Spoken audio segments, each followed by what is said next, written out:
Student, आज हम लोग रेडॉक्स अपक्रिया के बारे में पढ़ेंगे। रेडॉक्स अपक्रिया को उपचयन, अपचयन अपक्रिया के भी नाम से जानते हैं। सबसे पहले इस अपक्रिया को समझने के लिए हम उपचयन अपक्रिया के बारे में पढ़ेंगे और अपचयन अपक्रिया के बारे में पढ़ेंगे। वह अपक्रिया जिसमें ऑक्सीजन परमाणु की वृद्धि होती है तथा हाइड्रोजन परमाणु की कमी होती है उसे हम उपचयन अपक्रिया कहते हैं। आइए रासायनिक अपक्रियाओं के द्वारा इसे हम पहचानते हैं। सोडियम का ऑक्सीजन के साथ में दहन होता है तब सोडियम ऑक्साइड बनता है और यहाँ पे सोडियम में क्या होता है, ऑक्सीजन की वृद्धि होती है और ये सोडियम ऑक्साइड का निर्माण होता है। इस एग्जाम्पल पर हम समझ सकते हैं कि सोडियम में ऑक्सीजन परमाणु की वृद्धि होती है और ये सोडियम ऑक्साइड का निर्माण करता है। अर्थात वह अपक्रिया जिसमें ऑक्सीजन की वृद्धि होती है उसे हम उपचयन अपक्रिया के नाम से जानते हैं। उपचयन अपक्रिया को ऑक्सीकरण अपक्रिया भी कहते हैं। आइए हम एक और एग्जाम्पल के माध्यम से समझते हैं। हाइड्रोजन आयोडाइड को जब हम हीट करते हैं तो हाइड्रोजन और आयोडीन जो होते हैं अलग अलग टूट जाते हैं। इसमें हम देखते हैं कि आयोडीन का ऑक्सीकरण हो रहा है, अर्थात H प्लस आयन क्या होता है उसमें त्यागता है, यानी H परमाणु की संख्या में कमी हो जाती है। अर्थात वह रासायनिक अपक्रिया जिसमें हाइड्रोजन परमाणु की कमी होती है या हाइड्रोजन परमाणु बाहर निकल जाते हैं और ऑक्सीजन परमाणु की वृद्धि होती है उसे हम उपचयन अपक्रिया के नाम से जानते हैं। आइए अब हम अपचयन अपक्रिया को समझते हैं। इसके जस्ट विपरीत अपचयन अपक्रिया होता है वह अपक्रिया जिसमें ऑक्सीजन परमाणु की कमी होती है और हाइड्रोजन परमाणु की वृद्धि होती है उसे हम अपचयन अपक्रिया कहते हैं। आइए एग्जाम्पल के माध्यम से इसको हम समझते हैं। कॉपर ऑक्साइड, जब कॉपर ऑक्साइड हाइड्रोजन के साथ में क्रिया करता है तो कॉपर प्लस जल का निर्माण होता है। इसके माध्यम से हम समझ सकते हैं कि कॉपर ऑक्साइड, यहाँ पे कॉपर ऑक्साइड था, अब रासायनिक अपक्रिया के फलस्वरूप कॉपर ऑक्सीजन जो था वो कॉपर से क्या हो गया, अलग हो गया और वो हाइड्रोजन के साथ में जुड़ गया। अर्थात रासायनिक अपक्रिया के बाद में ऑक्सीजन परमाणु का कमी हुई और वो जल का निर्माण हुआ। अब हम रेडॉक्स अपक्रिया के बारे में देखते हैं। रेडॉक्स अपक्रिया क्या होता है, वह क्रिया जिसमें एक पदार्थ का उपचयन तथा दूसरे पदार्थ का अपचयन होता है उसे हम रेडॉक्स अपक्रिया कहते हैं। आइए एक रासायनिक समीकरण के द्वारा इसे हम समझते हैं। कॉपर ऑक्साइड प्लस हाइड्रोजन आपस में क्रिया करता है, कॉपर और ऑक्सीजन का निर्माण होता है। यहाँ पे हम देखते हैं कि जो कॉपर ऑक्साइड है यहाँ पे ऑक्सीजन परमाणु की कमी होती है।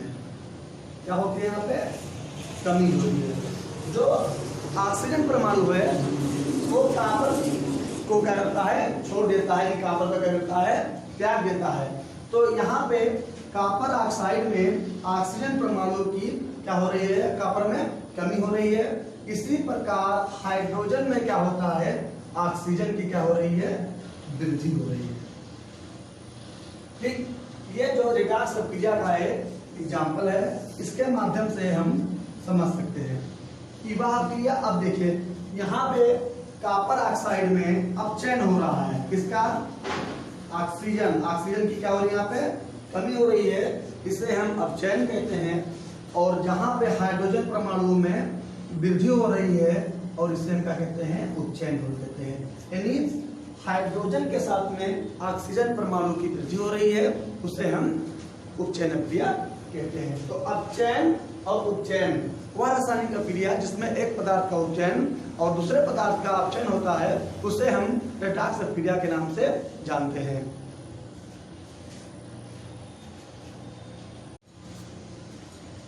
रेडॉक्स अपक्रिया का एक एग्जाम्पल है, उसे हम देखते हैं। सीसा कार्बन के साथ में जब रिएक्शन करता है तो लेड और कार्बन डाइऑक्साइड का निर्माण होता है। जब लेड ऑक्साइड कार्बन के साथ में रिएक्शन करता है तो लेड, सीसा और कार्बन डाइऑक्साइड का निर्माण होता है। इसमें हम देखते हैं कि कौन सा पदार्थ अपचयित हो रहा है और कौन सा पदार्थ उपचयित हो रहा है।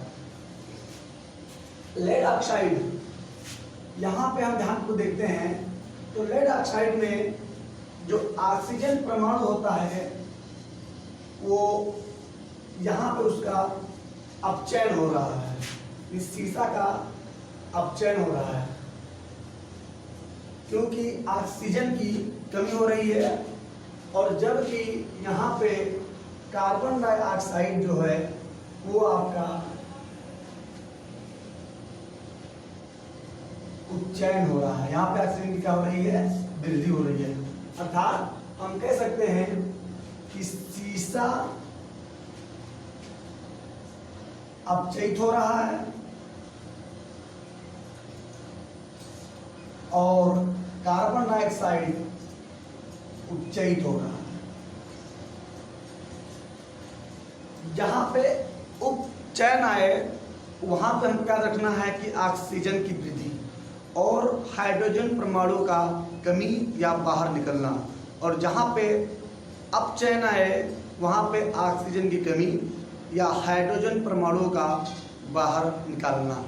आइए अब हम संक्षारण के बारे में पढ़ते हैं।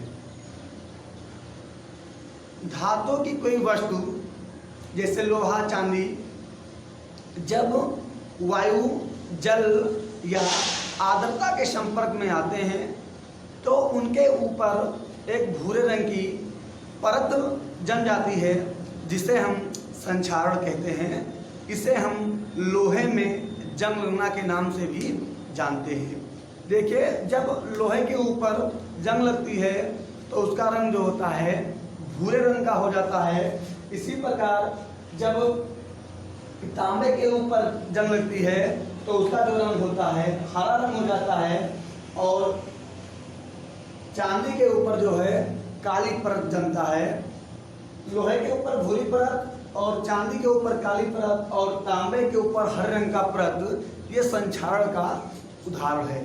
संक्षारण से बचने के लिए हमें किसी भी धातु की वस्तु को ऐसे स्थान पर रखना चाहिए जहां पर पानी और वायु जो है आसानी से न पहुंचे, और हमें समय समय पर उस वस्तु पर तेल या ग्रीस जो है लगाते रहना चाहिए ताकि उस पर जो है जंग न लग पाए।